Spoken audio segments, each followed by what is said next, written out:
What is going on, guys? If you're anything like me and you got a pass this weekend, then Gears of War 3 beta has dominated your entire weekend. So what I did was I got some clips together of some new stuff and some things that I really like, and I'm going to put it in this video for you. I'm probably not going to talk because most of the clips are really short, so it would take me longer to talk to explain them than it would for me to just put up the text. So let's go ahead and get started.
Alright guys, that kind of scratches the surface of what's going on in the beta.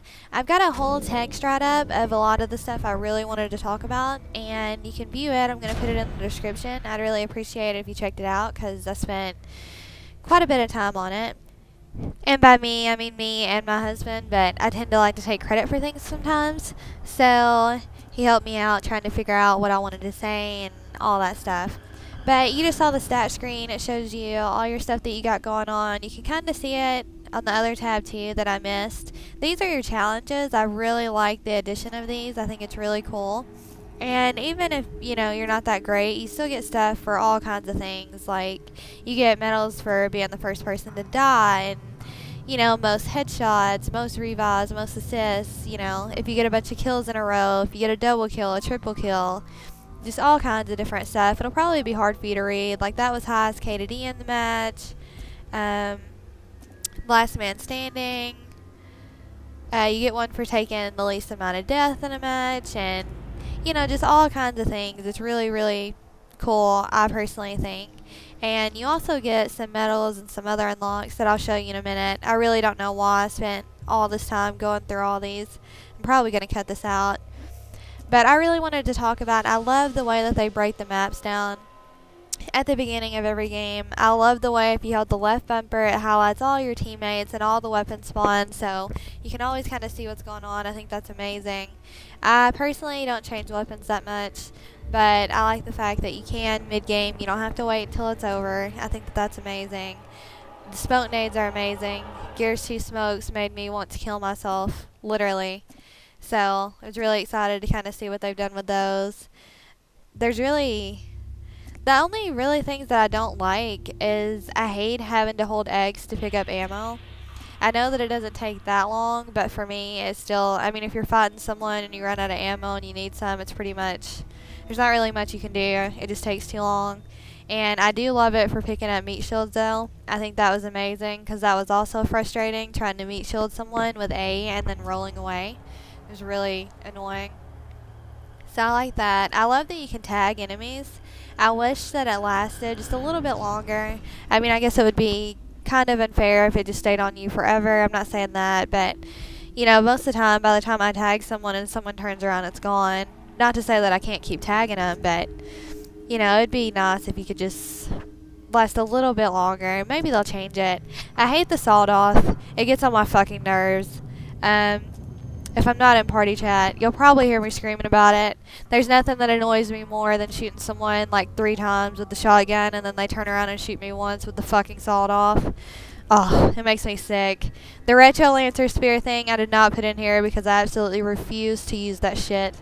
But it's also, I mean, it's, I don't know. I personally don't like it, but I think it's interesting. You know, I'm not going to complain. It is annoying that, I don't know, for me, anytime I've tried to shoot anyone running straight at me, it didn't kill them. But that's not to say that I can't just roll out of the way. So, I like the way that the snipe feels. I don't care much for the bloom that it seems like every time you move pops up. But as far as actually using it, I do like the way that it feels. I'm not really sure about the boom shot. It seems like you have to get more of a direct hit with it to kill anyone. Which is fine too. I'm not, you know, I'm not going to complain about that. I guess it's fair, but it seems like a giant fucking explosion should kill you. But, you know, that's just me. The digger is cool. I really like it, actually. I know a lot of people are kind of frustrated with it and keep getting killed by it. And, you know, I understand that. But it's still, I think it looks really cool. I love the way it looks when it tunnels underground. And I like the sound that it makes. I just think overall it's really, really cool. I'm very fond of it. And oh my god, I could talk about this for days. I guess I'm going to go ahead and cut this off because I'm running out of time anyways and all that's over. But if you want to know my opinions more so on it, just get in contact with me somehow and I would be more than happy to talk to you about it or answer any questions you have about it or anything else. Thanks a lot.